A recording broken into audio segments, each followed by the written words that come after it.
ہمارا اتفاق یا اختلاف نظریات کا ہے، ذاتیات کا نہیں ہے۔ اور یہاں ایک بات اچھی طرح سمجھنا، یہ جو میں کہتا ہوں نا ذاتیات کا نہیں ہے، اس کا مطلب اپنی ذات ہے، اس کا مطلب اللہ کی ذات نہیں ہے، انبیاء علیہ السلام نہیں ہیں، صحابہ کرام نہیں ہیں، مجتہدین نہیں ہیں، اکابرین علماء دیوبند نہیں ہیں۔ جب ان کی ذات کی باری آئے گی، ہم ان کی ذات پر ہونے والے اعتراض کا دفاع کریں گے، اخلاص سے کریں گے، اعتدال سے کریں گے، دلائل سے کریں گے، مسلسل کریں گے، سینہ تان کے کریں گے اور ڈٹ کر کریں گے۔ اللہ کی ذات پر اعتراض ہوگا تب بھی کریں گے، نبوت کی ذات پر ہوگا تب بھی کریں گے، صحابہ کی ذات پر ہوگا تب بھی کریں گے، مجتہدین کی ذات پر ہوگا تب بھی کریں گے، اپنے مشائخ اکابر علماء دیوبند کی ذات پر ہوگا تب بھی کریں گے۔ ہاں اپنی ذات پر اعتراض ہوگا تو اس کی صفائی نہیں دیں گے، لیکن اس کا معنی یہ نہیں ہے کہ ہم صفائی نہیں دیں گے یعنی کسی کو بھی نہیں دیں گے، یہ معنی نہیں ہے۔ صفائی نہ دینے کا معنی یہ ہے کہ ہر ویڈیو کا جواب، ہر کلپ کا جواب، ہر اعتراض کا جواب میڈیا پر آ کر ریکارڈنگ کراتے پھرے، ایسا نہیں ہوگا۔ ہاں جو ہم سے تعلق والا ہمارا عقیدت مند ہے وہ اعتراض کرے گا سمجھنے کے لیے تو اس کو جواب ضرور دیں گے۔ اعتراض کرنے والے آدمی دو قسم کے ہوتے ہیں، بعض اعتراضات کرنے والے ہوتے ہیں عقیدت اور محبت کی بنیاد پر کہ استاد جی آپ کے بارے میں کچھ لوگوں نے ایسی باتیں کی ہیں جس سے ہمیں بہت تکلیف ہوئی ہے، اگر آپ اس کی وضاحت فرما دیں تو اچھا ہوگا تاکہ ابھی ہم سے بات کرتا ہم ان کو کہہ سکیں ان کو سمجھا دو۔ اور ایک آدمی اعتراض کرتا ہے برائے اعتراض، حسد اور بغض کی بنیاد پر، آپ اس کو سمجھانا چاہیں گے تو کبھی بھی نہیں سمجھا سکیں گے اور کبھی بھی آپ مطمئن نہیں کر سکیں گے۔ میں اس پر ایک سمجھانے کے لیے آپ کو مثال دیتا ہوں تاکہ بات اچھی طرح ذہن میں آئے۔ حضرت ابو بکر صدیق رضی اللہ تعالیٰ عنہ صحابہ کرام رضی اللہ عنہ مجمعین میں سے وہ شخص ہیں کہ جن کے بارے میں معروف ہے اور آپ نے سنا ہے کہ صدیق اکبر نے کلمہ پڑھا ہے اور بغیر مطالبہ دلیل کے پڑھا ہے، رسول اللہ صلی اللہ علیہ وسلم سے دلیل نہیں مانگی اور کلمہ پڑھا ہے۔ اور جب ہم تاریخ دیکھتے ہیں اور سیرت صدیق اکبر کا مطالعہ کرتے ہیں تو ہمیں پتہ چلتا ہے کہ ابو بکر صدیق رضی اللہ تعالیٰ عنہ نے دلیل مانگی ہے رسول اکرم صلی اللہ علیہ وسلم سے۔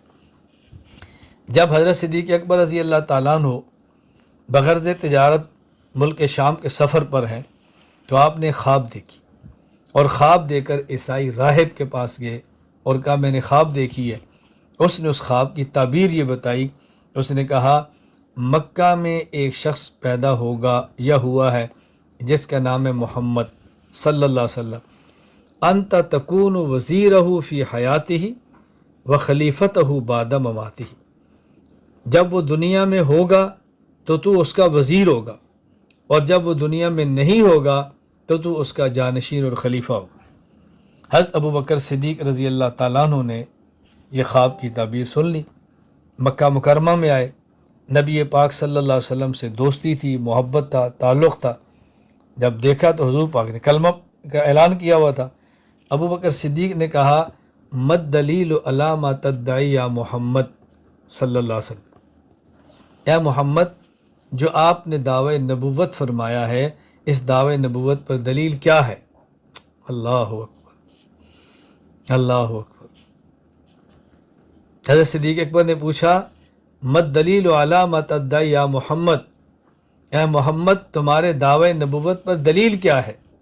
رسول اکرم صلی اللہ علیہ وسلم فرمایا الدلیل علی ما ادعی رؤیاک التی رأیت فی الشام، ابو بکر میرے دعوی نبوت پہ دلیل وہ خواب ہے جو تو نے شام میں دیکھی ہے۔ صدیق اکبر نے یہ خواب دنیا میں کسی کو نہیں بتائی دی سوائے اس راہب کے، یہ حضور کا معجزہ ہے۔ فرمایا تو نے خواب نہیں دیکھی؟ صدیق اکبر نے فوراً کلمہ پڑھا، اور کلمہ نہیں صرف، صدیق اکبر نے نبی پاک صلی اللہ علیہ وسلم کا سر کا بوسہ لیا، اللہ اکبر، قبلہ، اللہ کے نبی کا بوسہ لیا۔